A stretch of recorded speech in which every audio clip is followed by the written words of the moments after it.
Voici le deuxième modèle de téléviseur 2015 qu'on a au labo en test. Il est signé Panasonic, c'est le CX700 version 55 pouces. C'est un téléviseur qui est vendu à l'origine à 1 700 € et qu'on trouve déjà à moins de 1 400 € sur le net. Donc on s'est forcément demandé si c'était le bon rapport qualité-prix pour s'offrir de l'Ultra HD cette année.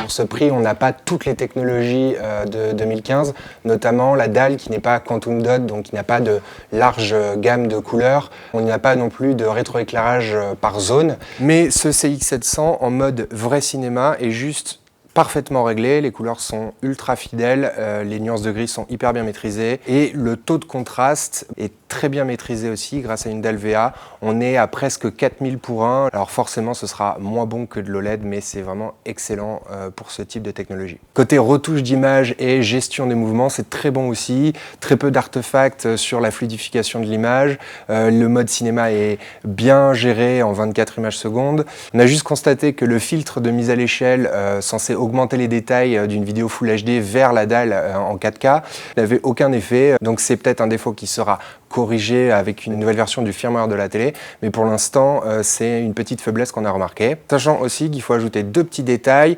le revêtement semi-brillant de la dalle qui permet quand même de grandement limiter les reflets et les angles de vision de cette même dalle qui sont légèrement supérieurs à la moyenne, donc c'est encore une bonne nouvelle.